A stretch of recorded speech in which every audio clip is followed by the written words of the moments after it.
Hey guys, another podcast here for you. This is Mining Camp's thoughts on Map 7, sort of an overview. We don't go into all the different nodes and everything. It's just more of a Map 7 in general.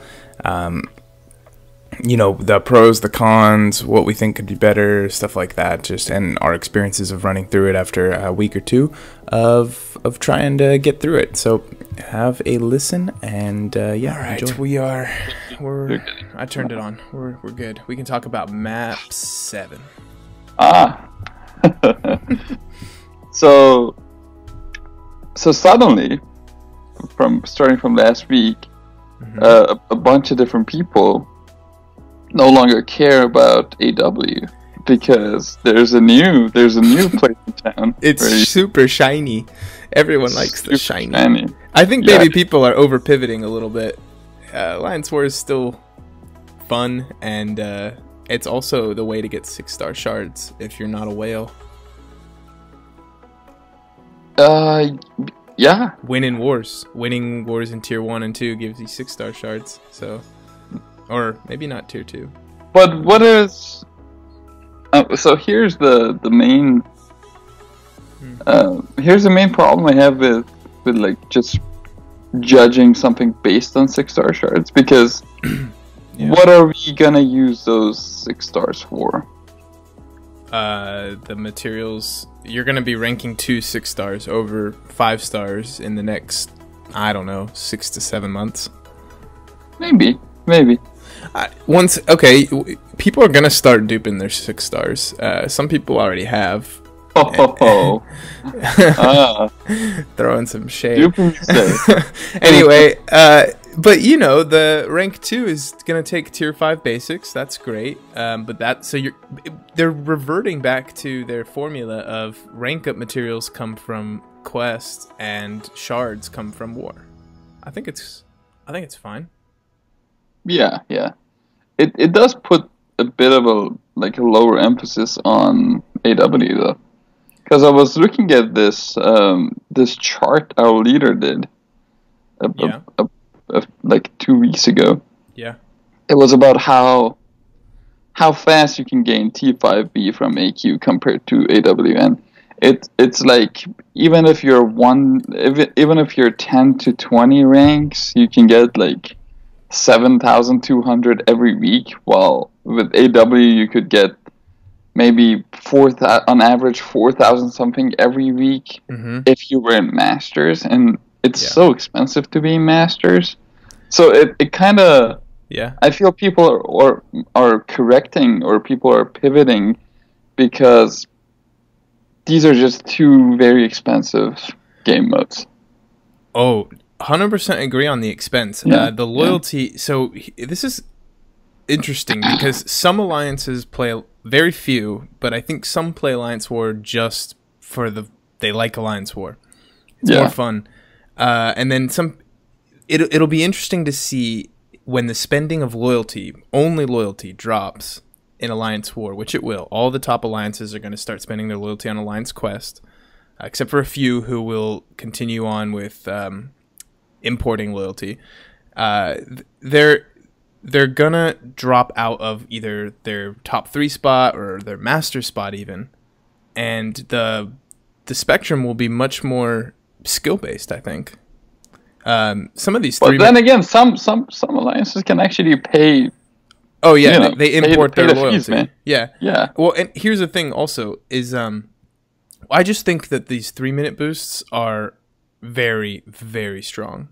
I mean, they're overpowered. They're like the invulnerability boost is almost a guaranteed victory in that fight. I mean, you can take 3 hits for free. I mean, it's crazy. It's almost like a do-over. So when those alliances are not using the boosts anymore, which I don't think I think it's a good move. If you're in a top alliance, you probably should be focusing more on Alliance Quest now. But I'm just curious where some of these alliances are going to end up in the Alliance War brackets. Are we going to see a bunch of random names in Masters?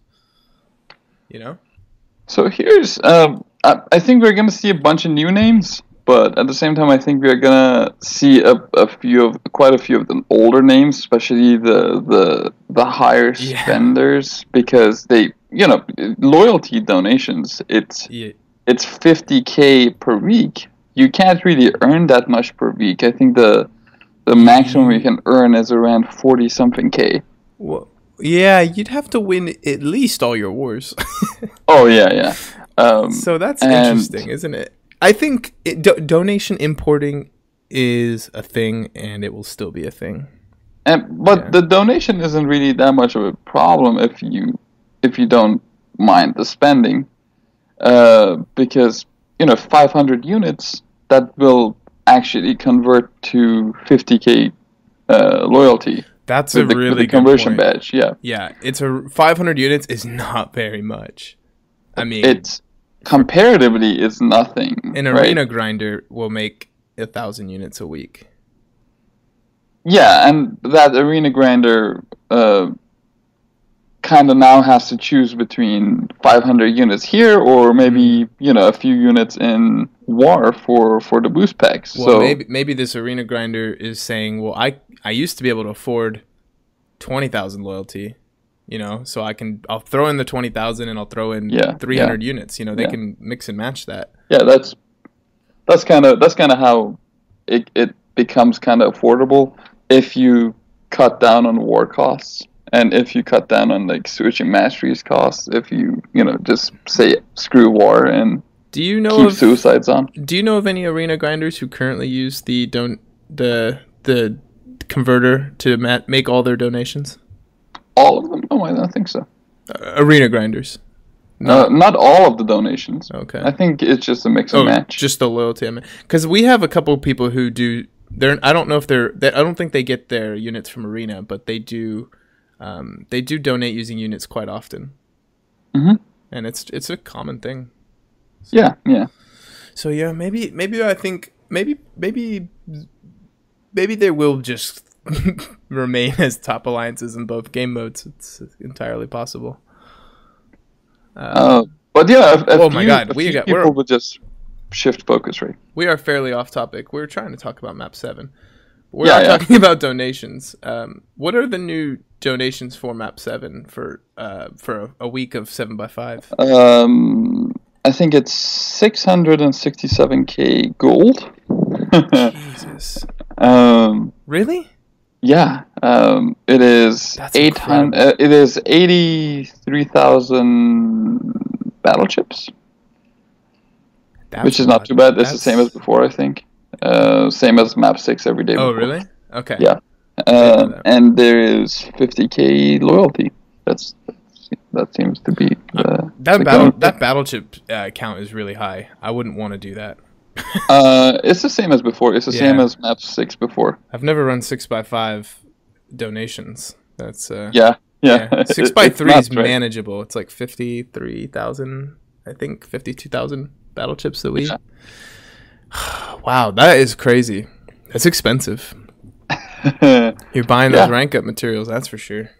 I was talking about this the other day. I was saying that at some point we'll have so many T5Bs from running map 7 so often that we'll have them expired because we're all out of gold because it's so gold expensive. 600K. That's a good point. That's a really good point. I mean, it won't happen for a while, but if what are the? You can always buy gold crystals, I guess. Yeah. Oh yes, those best value I see. Yeah, high value. GMCs are almost better. That's crazy. That's a good point. 6. At least they have the cap at 6. That's quite a few. Of tier 5 basics, right? We can hold 6 of them at level 60. So, yeah. Or 70. Okay. Well, what do you think about the map in general? Easy, right? The map on its own it's mostly super straightforward. Really? It's let me just say it's way easier than I thought it was going to be. It's not easy. It's not a walk in the park. I almost had to use an item. Oh wow. Did you know? Yeah, I mean that was scary. I was getting close. One thing is interesting, my vision cannot one shot Omega Red after day 3. No way he can, right? Omega is a big boy there. Yeah, he's got a lot of hit points. It's not that big of a deal because you just tag team, everybody goes in. Have you been seeing 15-minute timers on some fights? Yeah, it's on the minis. No, not the Omega Reds. It's on the minis. It's on the minis. Oh, why is that? Are they really long fights? I haven't had to take one yet. I think they have like a bunch of health. Okay. And some of them have the 50% attack reduction node, so it's good. It's a good time. Interesting. 15-minute timers. I wish they would just implement that all around. Yeah, right? I mean, come on. We want to be ranking up our King Groots, but we can't. We don't. We want King Groot at 565. Yeah. You know? I'd love to take some of those super duper tanks up at some point in the game, but timers just make damage king. Yeah. Yeah, okay. Yeah, so that's cool. 15-minute timers on those mini-boss fights. Omega Unstoppable Colossus and Emma Frost. So those kind of two, I understand. Those are fairly slow fights, so maybe... I think there's also Voodoo and Groot right at the end. Oh, yeah, Groot's those also have 15 minutes. Does he have like an anti-nullify node on him? I have never taken him, but probably, yeah. Yeah. Yeah, so it's pretty cool. I think Section 1 needs a redesign. It's pretty crazy crisscrossing. I don't really like that at all. We had like 6 people mess up their paths, including me, on the first time. But yeah, you kind of figure it out. One plus for that is that pretty much anyone can get anywhere. So you can take different routes depending on who's available and stuff. Which Corvus charges need to get picked up, stuff like that. So, but sections 2 and 3 are awesome. There's actually something really cool about zooming out and seeing your entire alliance pointed towards the mini boss, and you're like, we're all ganging up on this guy. We'll get there. He's going down. I like it. I'm just looking at section 2 right now. Yeah. Yeah, this is so I think this is the I love section 2. The other thing I want to touch on is that maps change. There's like 3 iterations of the maps. Right. This is variation 1. This is variation 2, actually. Oh, really? I thought this was first 1. week we had variation 1. Oh, okay, that's right. Yeah. And I think this one is easier than variation 1. Nothing. Well, actually, okay. Let's just say I didn't do map 7 in variation 1. Yeah. So this is easier, huh? This is like a little bit easier because variation 1 had the dish track lane. What's so dish track is you don't deal damage until you have 3 active debuffs on them. Yikes. So, and there's like a crossbones right at the end of the path. That doesn't seem fair. You really got a plan for that one, don't you? Yeah, and it's kind of a nuts fight with if you go in with like a void or someone and get unlucky. Yeah. It's just brutal. Yeah. That makes sense. But other than that, I feel this is a much easier, much more straightforward path. Just all around. Yeah, then the maps. So I already am very clear on my lane after just 3 days of doing it. Yeah. And I remember it took me like a month to figure out map 6. Mm-hmm. Way longer. I was making mistakes like way after you would normally be considered like a veteran. I think people will actually continue to make mistakes in map 7. Fat finger mistakes. In section 1, we've had a few of those misclicks. Not because just because of that, but also because paths in map 7 change every single week. Oh, do they? Yeah, because there's 3 iterations of it. So, okay, well, tell me, how much does variation 1 differ from variation 2? Is every single node different? Yeah, pretty much. Okay, yeah. That's pretty crazy. Oh, that's a really pain in the butt for officers. Yeah, it is. You have to just adapt to the new map in like an hour. And if you're like me on the road at that time, it's a sweaty drive, man. Why don't you just? I mean, you guys can't just say, "Hey, everyone, take a lane you can handle." No, No, we can't do that. Yeah, you guys have deep enough rosters for that. I mean, people do, but at the same time, it's hard to. It's hard to actually juggle that because there's so many people in so many different lanes. Yeah. Yeah, it is 10. It's 9, 10, 10, right? For requirement. Yeah. Yeah, it's a big step up from Map 6 as far as coordination. For sure, yeah. Map 6 is seems pretty crazy compared to Map 5, but there's backups in every section, right? Except the last. Mm-hmm. Yeah. Yep. Yeah. Yeah, that's pretty crazy. I didn't realize every single node was going to change. Oh, man. Every week. Our officers are going to love Map 7. They already do so much planning. But yeah, you got like an hour to basically just get that sorted out and put those assignments out, and it's a fun time. Yeah, but hey, so once we have variation 1 paths, variation 2 paths, variation 3 paths, that's it. Then you lock them in. You know, then what's going to happen? People are going to get confused between the variations. Oh my god, yeah. They're going to be like, I thought this was my team. I feel a spreadsheet coming along. Oh yeah, there's so many already. Really? Yeah. I'll wait for someone to put out like the someone will sponsor one, like Trucos or something. Once it's good enough. I think is it 10 different nodes and then 30 different nodes and then 30 new nodes, or is it just shuffling around? If you catch my drift. Do the nodes just disappear and get replaced with? I think from last week to this week, it's just completely different nodes. Wow. Okay. I don't think there's any, and some of the fights even change. Yeah. Some of the champs on the nodes even change. Oh. So wow. like there's, so the lane where there's currently like the Spider-Verse kind of characters that was there before. Like the lane right now, lane 3 in section 2 right now, where there's Mordo, Domino, you know, the nightmarish lane looking. That does seem like a crazy lane. Which is like a super easy lane because they all have Starburst, so Gladiator Hulk just runs through all of It's them. funny you said that. So I just looked at our guy who's poised to take that path. Yeah. And I check him out, and his Gladiator Hulk is his only dead champion, and he hasn't even taken the Mordo. Oh man, that's oh man, that's gonna suck. He's gonna have to revive and heal that guy. Oh yeah. He's got full items though. Okay. Wow. Then again, like item using in AQ actually feels a little better than item using, you know, like AW, to be honest. Oh yeah, it's kind of like, you know, you didn't let everybody down at the same time.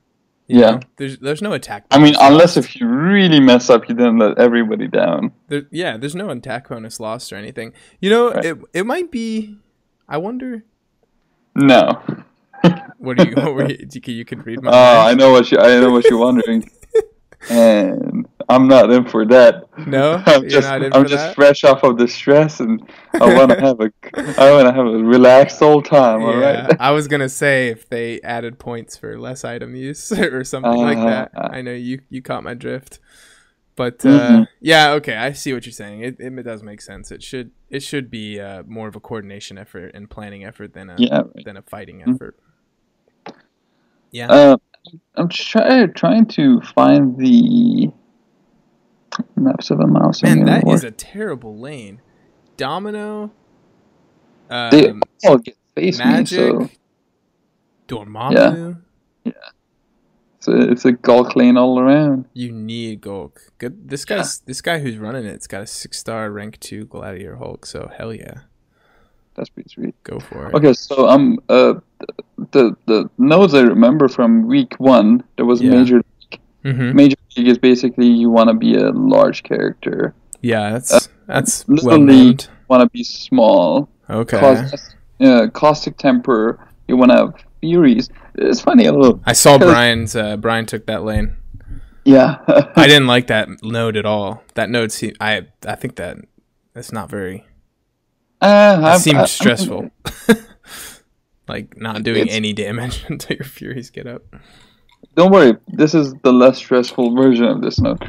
And you only deal like 90% less damage, so it's fine. It's funny because these nodes are actually emphasizing active buffs and debuffs so much. Yeah.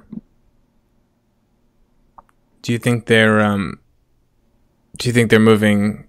Do you think they swung too far towards the passives and they're trying to make a comeback? Probably they did, man. Probably they did, because you notice Cap Infinity War is the ultimate passive champion, and I'm like, what? Like, why is everything so passive here? It's fine for attack, but it just doesn't make any sense. You remember for like Havoc when they said that he didn't have an active armor up buff to take like no damage from it. So yeah, like has an active armor up buff. Venom is like the best one, I think. The best champ. Vulture has one. So there's that's fine though. I think they realized, hey, this passives is getting a little crazy. Let's diversify a bit.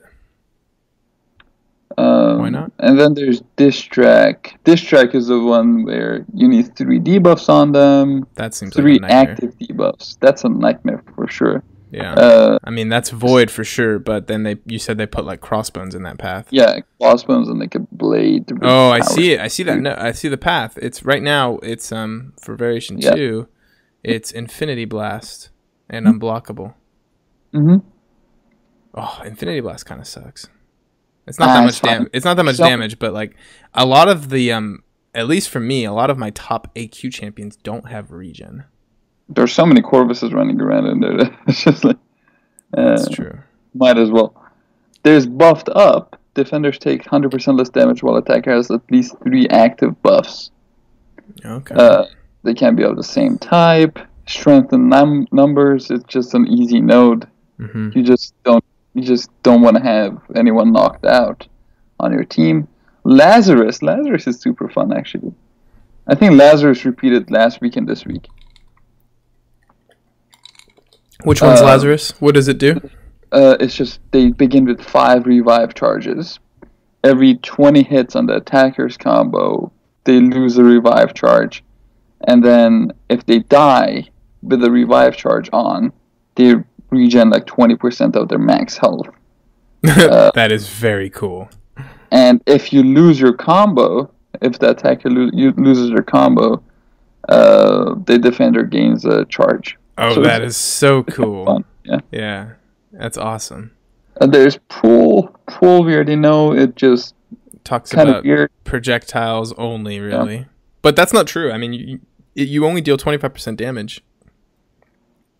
That's fine. That's enough. These defenders don't have that much hit points. And I've noticed that like Omega's damage just gets through like completely on Pool. Oh, does it?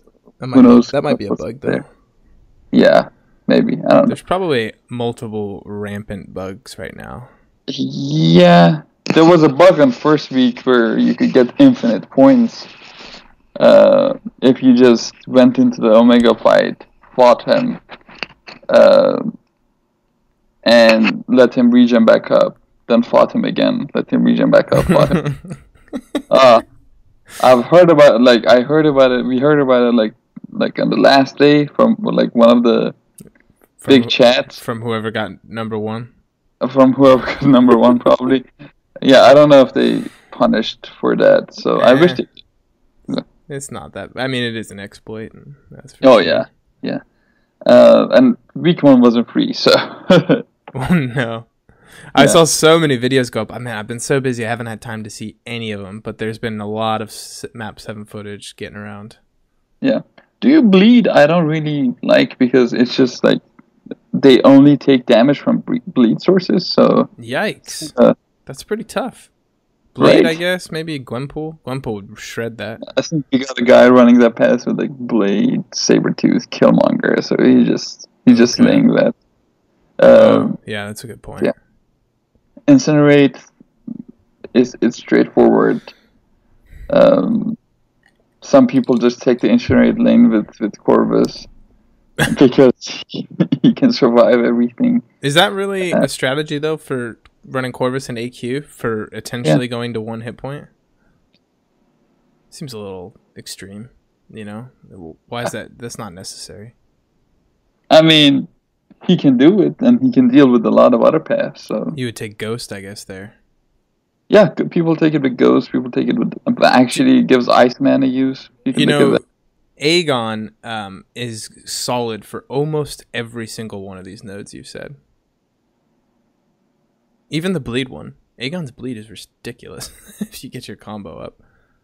Yeah, I think my biggest problem with him would be just that he doesn't regen, and you need some fights to build him up on. So where do you do that? Yeah, well, you do it. You find I mean, I one fight got my first fight in day 4 got my Aegon to 100 hits. So now I'm at 75 combo, ready to shred. You're running suicides, right? No suicides. Yeah, that makes sense. So I don't know. I mean, he's just he's real solid. I mean, he can shrug off all the debuffs, any debuff. He doesn't rely on buffs to be good. He doesn't rely on debuffs to be good. He's got. See, I think he's kind of the reason why. Like, he's kind of not the reason. He's kind of being good for everything is kind of the reason that we're seeing so many Corvuses in map 7. Oh, right. Yeah, Corvus. And they're all off of war. Just there's so many Corvuses flooding from war into map 7. Same with Omega. I think those two are the most prominent attackers. Omega has to be super solid for map 7. Oh yeah. Almost every single node. Take every single node in my all my paths with him. And he's got the regen. I'm seeing quite a few Omega Reds. Actually, we don't have that many, but everyone who has him brought him. Brought him for sure. Yeah. Because he's so cheap to run to. So. Yeah. And then there's Can't Touch This. It's a 50% evade chance. Ooh. Seems like a lot. On all attacks, yeah. So Corvus again. Bring in the True Strike. Yeah. 6 Sense. 50% chance to auto block, and sometimes they pair this with like parry, so it's super fun. Okay.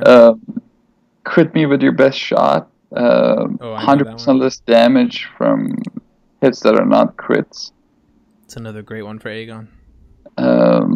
Delirium, Delirium dash and dodge controls are inverted. Robots and champions with psychic resistance are immune to this. Oh wow. That seems pretty tough. you know who else people use to take that? Just Corvus. Yeah. You just parry light to SP2, they're dead, so yeah. A lot of love for Corvus. Shock might as well just be a free healing node for Corvus. Wait, you're saying that no one's taking in their Electro? Oh man, Electro, good god. What about their Storm? There's Does Storm have shock resistance now? She does, yeah. That's like a 40%. 60%, something like that. Indomitable, whenever defenders' healing abilities would be reversed, they're instead only heal block. Which is nice. Like it's an interesting node, I think. It kinda puts an end to Void and Cap Infinity War. So they don't just cheese through Omega with that crazy region, but other than that, it's pretty good. Interesting. So many nodes, man. So many nodes. Yeah, and where's the list of these? I of them. I want to pull the list up. I've just been listening to you. I think we have seen all of them. Yeah. So who are some solid Omega counters that you've seen so far?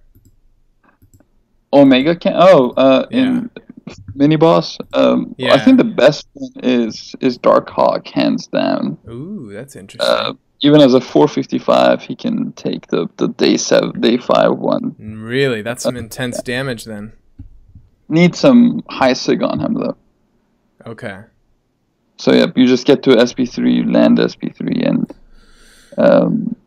you just activate the whatever damage mode you got. And if you got Ghost Rider on your team, I think that has been the combo that works best for people, because against the villains you get like 30% increased power gain, which is super nice. Okay, I think I've seen. I think we don't really. I haven't seen a Darkhawk do it yet because we don't have one. Yeah. But I think so far, Hyperion did almost pretty good. Yeah. I just took Omega 1 with Hype while we were on call. Nice. Vision can do the first 3 days, and it's actually a pretty straightforward fight. Sentinel can do, I think, all 5 days. Yeah. What's it? Proxima can one-shot him. Proxima, yeah. She can as in literally with one hit. You just play normal, get that special 3, and boom, knock him down. I'm getting real close to pulling the trigger. I'm waiting for Act 6 on any rank ups. I want to see what the deal is. Yeah, good idea. But yeah, I think Proxima's going up pretty soon. That'd be such a fun AQ team: Proxima, Aegon, and Sentry. Oh, an expensive AQ team, but sure. Not expensive. Sentry is more sustainable than even healers. Wow. Yeah, I mean, you don't need to heal if you don't take any damage. Right. Yeah. Anyway, okay, so I'm seeing this list now. Finally, oh, you got pretty much down to it. So we're on. Oh yeah. So we're pretty much right talking about the mini bosses. Yeah, there's actually plenty of counters to this Omega. Just that regen. Somebody tried to do it with Sparky, and they actually got him down, but it seemed like probably the most heart attack of a fight I've ever witnessed. I mean, it was just so aggressive. We're at 2% when it was all done. Yeah, and he had to back off at certain points to let the force fall off, and then he had to intercept to get back in. It was not worth it. I mean, there's just no way. Corvus can also do it. Yeah. Oh, I'm sure. Yeah, Corvus is probably with some cosmic boost. Oh. Really? People are going to be boosting for AQ now? I did yesterday. Oh, man. The loyalty. Yeah. I mean, they're just free. Yeah. I had them in inventory, so. Yeah, that's cool. I mean, those boosts, it's about time we feel liberated to use them in another game mode. Right. You know? I would love to have used some of those boosts that I know they don't work in Labyrinth, but to have some interesting class boosts to use in Labyrinth would have been fun. Mm-hmm. You know, so AQ's cool. Maybe Act 6, it'll be fun to throw on some boosts for some of your heavy hitters. Yeah. And besides that, I think that's all that's going on with the map. The crystals. Yeah. Hold on. The Kingpin, the boss. Yeah. He's pretty easy. But one thing I noticed is they added the Oscillate node, which is... Ugh. I hate that node. But I love the one thing about Oscillate is that it actually interacts with the AI. So they get super defensive. And it is interesting, right? So that combined with explosive personality and low hit points because you're finally at the boss is pretty intense. Like, you can definitely lose a bunch of champs on the Kingpin. Yeah. But yeah, it's pretty cool that they kept Kingpin because it stays with the theme of like the Season of Alliance Quest, and hopefully they will change out Kingpin for somebody else. In the next few months. I think they will. Don't they usually? It's just kind of random, right? There's no story we're following. I mean, at first there was Ultron, right? Ultron, then Venom, then Kang. Venom, Kang, Dorm, and then Kingpin. Yeah. Yeah. Maybe we will see. Who would be a good... the Ultron days were fun. Who would be a good season... what is it? What would it be? Season 6 boss? Season 5? You know who I would love to see? Because we never get to see him. Who? And he kind of has like flashy animations. Diablo. As the boss? Yeah. Yeah, they'd have to stack some nodes on him. But he'll drink something up. Drink something. Yeah, Diablo would be pretty cool. I mean, what was challenging with Dormammu though? There was nothing going on with him. Do you know what? Power gain. Yeah, and just the aggressiveness. They probably could have thrown his signature back on after a while. To people would have revolted. Yeah, I know, but people would have been fine with it. We would have survived after. It just took a while with the new Alliance Quest and the new rewards to build up the rosters to deal with the Dormammu. Like, nobody had anything to deal with that when he was put as the boss. It was like, we're just gonna die. We're all gonna die. Yeah. So anyway, okay, so that's cool. That's the map. What do you think about how long it takes? It's friendly, which is nice. Yeah, it doesn't take very long either. I don't know. Yeah, we usually finish at like 10 a.m. Yeah, Eastern. Yeah. With about 4 to 5 hours to spare sometimes. Yep. So that's great. Super suicide friendly. Really expensive on donations again. Yeah. I hope they could do something about that, because at some point they're gonna be running out of gold and there's no more. Yeah, I'm a little worried about that, but I don't think it's a funny thing to think about, that you're gonna have expiring T5B because you're out of gold, like you already do, like expiring T2A. Mm-hmm. Hey, you could sell that T5B for probably a lot of gold. Yeah, they updated the Glory Store, which is super nice. They added like T5B shards. Yeah. So you can get 900 of those, and I think until purchase number 4, it's pretty good. It's a good value. I picked up a couple. But I think what really dropped in price by a big margin was Tier 2 Alpha Fragments. That's cool. Dropped less than half, I think. And also, I think that the Tier 4 basics are at pretty good value right now. Picking up a lot of those is worth it. Yeah. Also, I'm picking up. It's worth it to stock up on the Tier 2 CCs as well. You don't have to constantly buy them, but I'd get 6 of those in your stash and just kind of have the ability to rank up any 3-star you get or 4-star.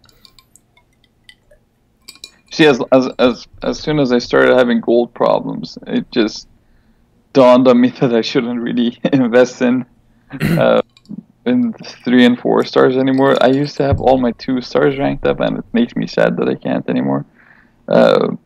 Wait, you don't rank up 3 stars anymore? No. Really? It's just all left to 5 stars, I guess. Yeah. I mean, it's how it is, man. Can't really afford, so can't really do it. T1 Alpha is super low now. 220 for the first purchase is nothing. Yeah, it's really good. I pick up like 5 of those a week. I wish they would have like lowered the L4 Alliance health potions a little bit, maybe like from 260 to 220 for the first purchase, but it's fine if it. Yeah. They have to realize that health is being devalued over time. Oh yeah. So just replenishing health should also devalue. Yep. They had the whole first week of Alliance Quest like event where you got titles if you got top 10 or something. Did you guys? Yeah, but we love our titles, man. That's the thing we fight for sure. That's good. That's good. I think Map 7 is putting back emphasis on Prestige because it's an easier map to get through than we expected. So we don't really need specialized characters to get through the map. So it all goes back to Prestige, which is also super nice. Not really nice. I don't like the whole numbers game, but gotta deal with it. What would you prefer? What would you replace Prestige system with, though? Because that is a thing. I mean that's a competition we're all having. So I wonder what competition could we replace Prestige with? But honestly, if it was up to me, I would have made just the fights much harder, but make the links and the donation and the emphasis on Prestige would have made the links and donations lower. Because the links are crazy right now. Like you can get rid of links, just no links. Yeah, and super crazy hard fights, and then force people to rank up champions that may or may not have good prestige. to deal with those fights. Yeah. Yeah, that would be cool. That would be cool. But then the prestige race is gone, kinda, right? I mean, it was gone for a while, and did anyone really miss it? even in the bottom depths of the prestige race being not relevant, my alliance has like an internal prestige race. Everybody cares. That's everybody cares a lot about their prestige. The internal one is a fun little thing. It's a dick measuring contest, right? Yeah. But but other than that, does anyone really like miss the rush of, no, there's a new character. Hey, look, there's a high prestige character. Yeah, that's a good point. But there is something there. I feel good ranking up champions with high prestige, even when it wasn't important. And I don't know where I get that good feeling from.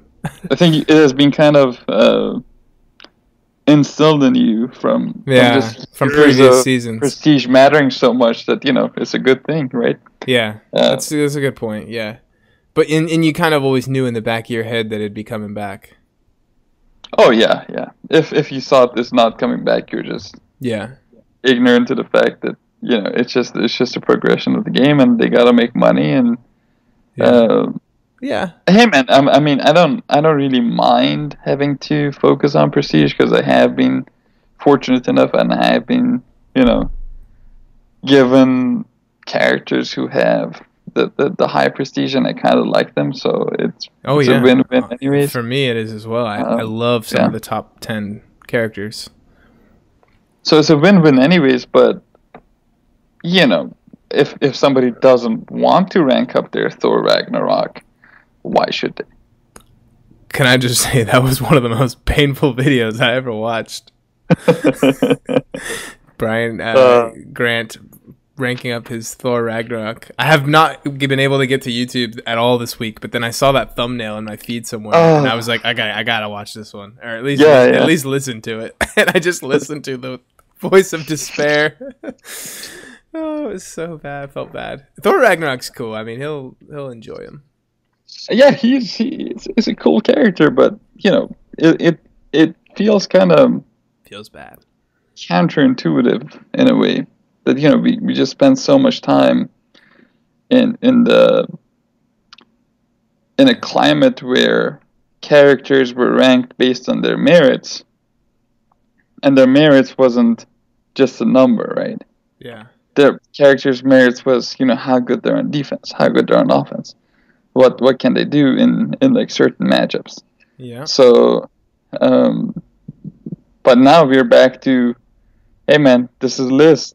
Go based on that list. Here come the 565 Diablos. Oh yeah. So that's a good point. Now the characters are not ranked based on merit, but does forcing it back to a prestige being number one diversify rosters more, or does it undiversify them? Because you will get the people who don't care about prestige. They exist. They'll never rank for prestige. Yeah, which one is a better diversity though? Because you're not gonna get any use out of Diablo, right? Right. You're not gonna get any use out of Gold. But you might be forced to use him, in certain, because he's at 565. Like what I'm trying to say is what creates the Blade problem more, is it Alliance War being dominant or Alliance Quest being dominant? Because just everybody having the same profile. I think the Blade problem and the Corvus problem just arose from the fact that they were good, like they were great characters at the time that they came out, and they also had top prestige. So yeah, they really should have. Yeah, they really should have one or the other, like Ghost. Yeah. But that is stupid, though. At the same time, you can't say, "Oh, it's high prestige champion. It's gonna suck." Like that's not fun. Suck is a strong word for that, though. Like there's still a lot of high prestige characters. I can just look at the prestige list right now. No. I mean, it would suck to know that if a new champion was coming out and they had high prestige, that you can almost guarantee that they sucked. That would be a not fun game to live in. Do you know what I mean? Yeah. Like if so every once in a while a champion like Blade has to come around, so you can kind of know, oh well, they don't actually necessarily tie. They sometimes do give champions the whole package. I think right now I'm looking at this, and the top prestige list is Thor, Goldpool, both kind of super useless. Yeah. Phoenix is kind of marginally useful. Thing is super decent, but Goldpool's pretty good.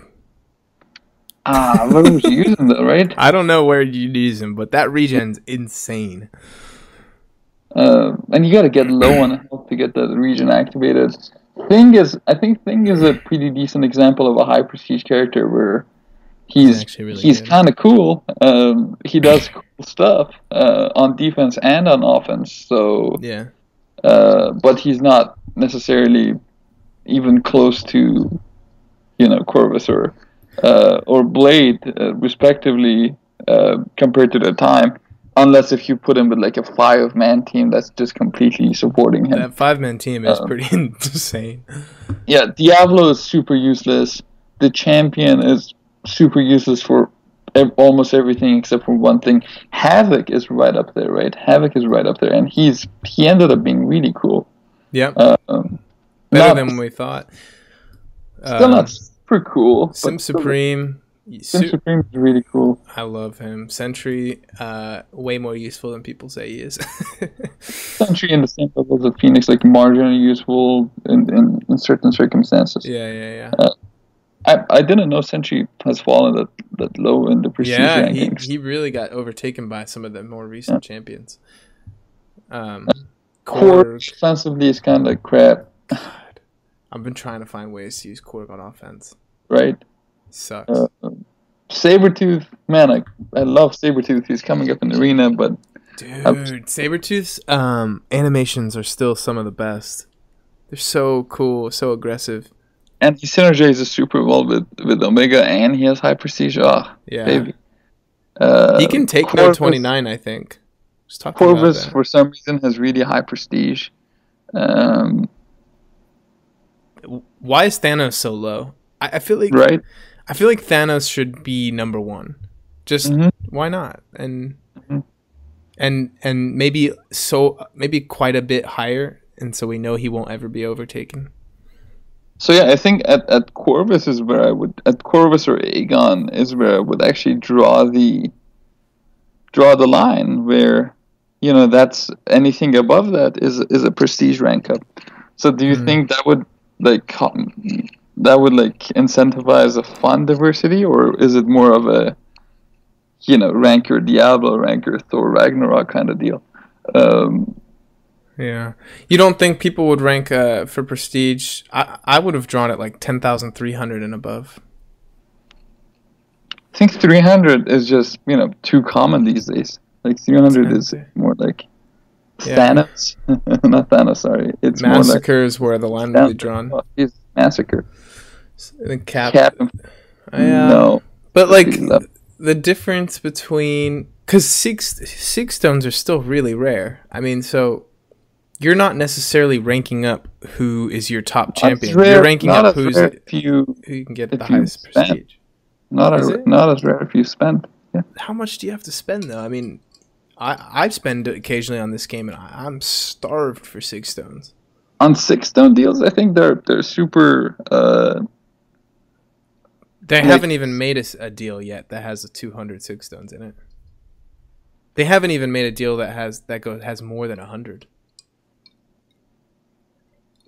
Yeah, but the deal here, deal there. I think that there was a $50 deal for like 30 generics and like 80 class. The card. Yeah. Yeah. And it was 30 generics and 30 stones. Yeah. Yeah. Yeah, I don't know. I think actually maybe Alliance War makes more diverse rosters. I think it makes more diverse rosters, and it also makes the diverse rosters in a fun way, in a rock paper scissors kind of way. But you just got to be careful not to make a Blade. Yeah. Just not design Not a to champion just that's going to destroy everything you've been building. Yeah. Blade Corvus Ghost kind of deals, right? Yeah. I think that's about it for map 7. Yeah. Just cut down on the links. Yeah. The links are really the worst part. They're kind of crazy, right? Other than that, I think donations are making people make kind of decisions, and like this season, we are not forcing people to change, like to drop suicides for defense. Really, you're saying go ahead, grind the arena, get the units so you can make donations. Yeah, because dropping suicides for defense costs like around 180 units per week. Because you got to do it 3 times per week, and then you're probably spending that same amount or even more on loyalty donations. That's not that bad. 180 units a week. No boosting enforced. Yeah. War just for loyalty. We had a vote on everything, so it was great. Gonna lose some wars. Oh yeah. That's all right though, right? You guys don't have to win every war. Yeah. Mm-hmm. Yeah, I don't know. I think, at least from what I can tell, we're taking war very seriously still. Gonna shoot but for aren't gonna shift to 7x5. Right? No, definitely not. Nobody is cool with those donations in any scenario. Yeah, nobody in our. I mean, even the arena grinders. Maybe I'm not the number 1 arena grinder in our alliance, but probably in the top 5. Maybe. I wouldn't. There's no way. I could not do 7x5. That's too much. So, in that sense, we kind of have to stay focused a little bit on Alliance War, just because otherwise, what are we doing? We want to balance the rewards in some way. So, yeah, I think if you're at the end game and you're pushing to the max, now is the time to focus on Alliance Quest. But I wouldn't. It's not worth dropping out of Plat 1. Yeah. I don't think so. I think you should shoot for Plat 1 still. Plat 1 is so large that it's just. It's 30 alliances. Yeah, super large. Well, if enough of those alliances are not dropping suicides and still spending 3-minute boosts, you guys are gonna have your work cut out for you. Gotta see, I guess. Yeah, I'm really curious to see how it is. Like, are we gonna get matched with ASR and run into a bunch of suicides and actually stand a chance at winning? I mean, who knows? I don't probably think ASR is really shifting focus. Who knows? Really? Oh, I just picked a random top alliance that wasn't yours. Yeah. I don't know. It could be. It'll be. I think this is a fun time because Alliance Wars is still important, and also Alliance Quest is important. So it's fun because you kind of get to pick your own destiny, sort of thing. Whereas before, Alliance Wars didn't mean squat, and Alliance Quest was everything. Everything, yeah. And I don't like that. Was not a fun balance. But this might be a better balance. And maybe, wouldn't it be crazy? they're going to do this. They're going to wait for a bunch of rank ups to happen. Yeah. They're going to wait for a bunch of rank ups to happen, sell a bunch of basic catalysts, sell a bunch of tier 5 basic class catalysts, and then they're going to buff the Alliance rewards. Yep. It's just how the cycle of death continues. We all slowly crumble into the matrix. Hey man, Act 6 is right around the corner. I can't wait for Act 6. We're gonna have to talk about that too when it comes out. When it comes out, for sure. I'm gonna be plowing through that. I think I'm gonna bomb through it as well. Yeah. I want to savor it. But man, I'm so starved for like a long form solo content that I'm just gonna be like, give me. Yeah, I'm the same way. I have a feeling that we're gonna get some underwhelming rewards though for 6.1. Oh yeah, but that's people always overestimate what the individual chapters are giving. or overestimate. Yeah. All right. Well, that's map 7. Well, just a bunch of semi-organized thoughts on map 7. Mm-hmm.